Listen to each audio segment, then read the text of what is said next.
Last video में हमने देखा था कि रिच माइंडसेट और पुअर माइंडसेट के बीच में डिफरेंस क्या है। पुअर माइंडसेट वाले लोग सबसे पहले अपने लिए कंफर्ट वाली चीजें खरीदते हैं, शो वाली चीजें खरीदते हैं, जैसे कि महंगे कपड़े, जूते, घड़ी, मोबाइल या फिर कार। अगर उनके पास पैसे नहीं है तो सिर्फ दिखावे के लिए वो ये सारी चीजें लोन पर खरीद लेंगे, इसलिए इनके पास कभी पैसे ही नहीं बचते एसेट्स क्रिएट करने के लिए। लेकिन रिच माइंडसेट वाले लोग सबसे पहले अपने लिए एसेट्स बनाते हैं, ऐसी चीजें बनाते हैं जिससे उनके पास पैसे आए और उसके बाद अपने लिए कोई कंफर्ट वाली चीजें खरीदते हैं। मगर अब सवाल ये आता है कि हम एसेट्स कैसे बनाएं? क्या इसका भी प्रॉपर फॉर्मेट है? तो इसका जवाब हाँ है। मैं आपको ये कॉन्सेप्ट समझाने के लिए दो बुक्स का सहारा लूंगा। सबसे पहली बुक है रॉबर्ट कियोसाकी की कैश फ्लो क्वाड्रेंट और दूसरी है ई मिथ रिविजिटेड। तो आइए स्टार्ट करते हैं। रॉबर्ट कियोसाकी कहते हैं कि दुनिया में सिर्फ 4 टाइप के लोग हैं, ई, बी, एस और आई, और इनको हम एक क्वाड्रेंट में दिखा सकते हैं। कोई भी आदमी कितने पैसे कमाएगा, उसके पास कितना फ्री टाइम होगा, वो डिपेंड करता है कि वो कौन से क्वाड्रेंट में है, क्योंकि इन चारों लोगों की सोच बिल्कुल डिफरेंट है। क्वाड्रेंट के लेफ्ट साइड में आते हैं ई यानी एम्प्लॉय और एस यानी सेल्फ एम्प्लॉयड। ये वो लोग हैं जो पैसे को टाइम के साथ एक्सचेंज करते हैं।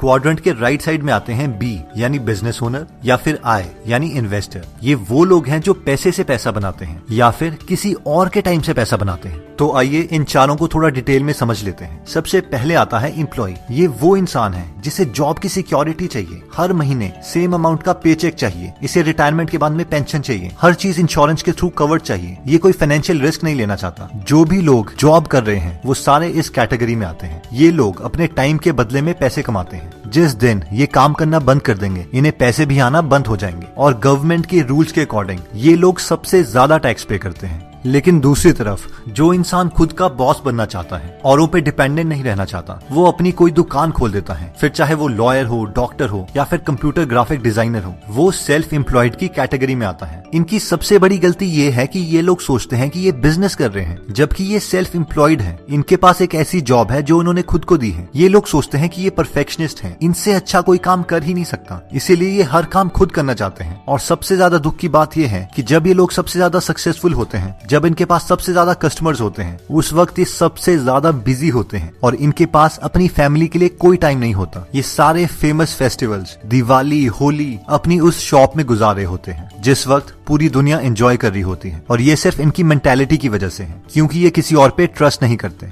नेक्स्ट आता है आई यानी इन्वेस्टर। इन्वेस्टर वो लोग हैं जो अपना एक्स्ट्रा पैसा औरों के बिजनेस में लगाते हैं ताकि उन्हें काम ना करना पड़े। इनके पास सबसे ज्यादा फ्री टाइम होता है। मान लीजिए कि कल को आप फेसबुक के, जियो के, गूगल के शेयर्स खरीद लेते हैं और उन शेयर्स की वैल्यू बढ़ जाती है, तो आप इस कैटेगरी में आते हैं। लेकिन अगर हम एक इन्वेस्टर बनना चाहते हैं तो सबसे पहले हमें अपने आप को इस फील्ड में एजुकेट करना पड़ेगा। नेक्स्ट आता है बी यानी बिजनेस ओनर। अगर आप अपना बिजनेस इस तरीके से बनाते हैं कि उसमें आपकी जरूरत ना पड़े, तो आप इस कैटेगरी में आते हैं। ये लोग अपना काम ज्यादा से ज्यादा दूसरों से करवाते हैं और ये सब बहुत ही सिस्टमैटिक मैनर में होता है। अगर ये लंबी छुट्टी पर भी चले जाएं, बीमार भी पड़ जाएं, तो भी इनके बिजनेस में कोई फर्क नहीं पड़ेगा। इनका परफेक्ट एग्जांपल आता है मुकेश अंबानी, रतन टाटा एक्सेट्रा। ऐसे लोग आप छोटे बिजनेसेस में अपनी लोकल मार्केट में भी देख सकते हैं, जिन्होंने अपना बिजनेस इस तरीके से क्रिएट किया है कि उसमें इनकी जरूरत ना पड़े।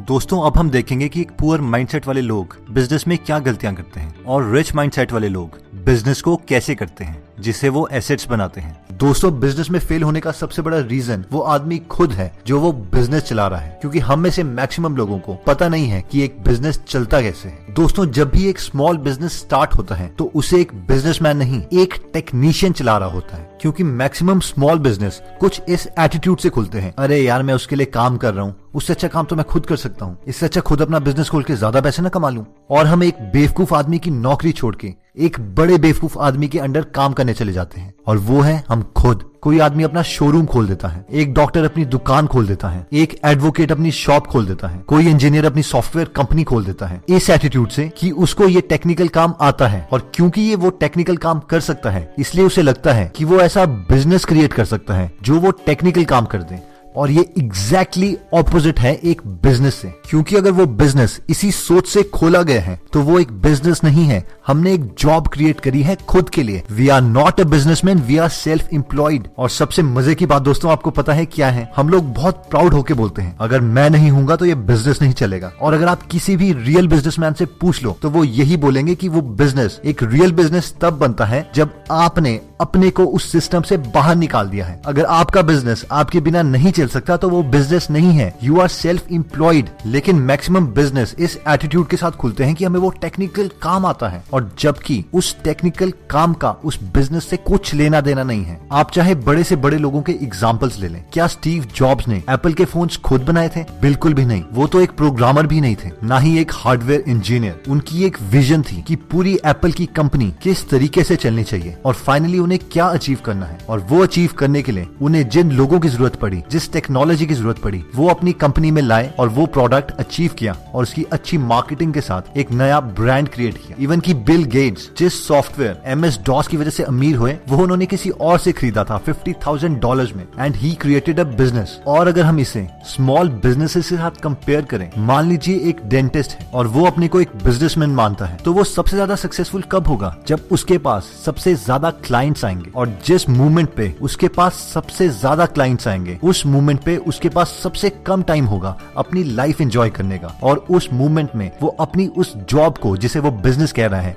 सबसे ज्यादा नफरत करेगा। अगर आप जानना चाहते हैं कि आप एक बिजनेसमैन है या सेल्फ एम्प्लॉयड है, तो अपने से सिर्फ एक सवाल कीजिए कि क्या मैं इस बिजनेस को 6 महीने छोड़ के छुट्टियों पे जा सकता हूँ? और अगर इसका जवाब ना है, तो अभी आप सेल्फ एम्प्लॉयड हैं, ना कि बिजनेसमैन। क्योंकि बिजनेस वो है जिसे आपने अपने दिमाग से, बहुत अच्छे बिजनेस मॉडल से इस तरह से सेट किया हुआ है कि अगर आप 6 महीने उस बिजनेस को छोड़ के छुट्टियों पर भी चले जाएं, तो 6 महीने के बाद आपको वो बिजनेस पहले से बेटर मिलेगा। अब सवाल ये आता है कि ऐसा लेवल अचीव करने के लिए हमें क्या स्टेप्स उठाने पड़ेंगे। इसकी सबसे पहली रिक्वायरमेंट है कि हर वक्त आप अपने से एक बात पूछेंगे कि मैं अपने को इस बिजनेस से कैसे बाहर कर सकता हूँ, ताकि ये बिजनेस मेरे बिना भी चलता रहे। और दोस्तों, ये पॉसिबल है सिर्फ 2 चीजों से। पहले लोग, पीपल, या फिर सिस्टम्स। आप लोगों का एग्जाम्पल समझ सकते हैं मैकडोनल्ड के बिजनेस मॉडल से। मैकडोनल्ड का बिजनेस मॉडल इस तरीके से बनाया गया है कि हर काम को बहुत ज्यादा छोटे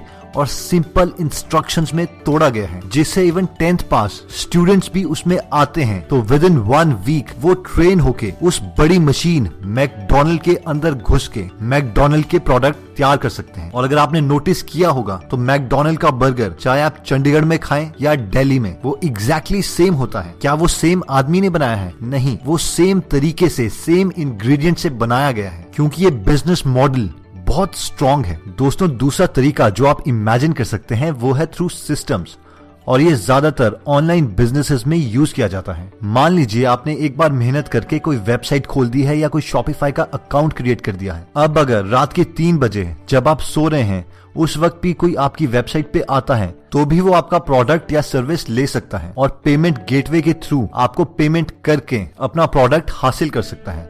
तो दोस्तों, ये 2 मेथड्स हैं जिससे हम सेल्फ एम्प्लॉयड पोजीशन से एक एक्चुअल बिजनेसमैन बन सकते हैं।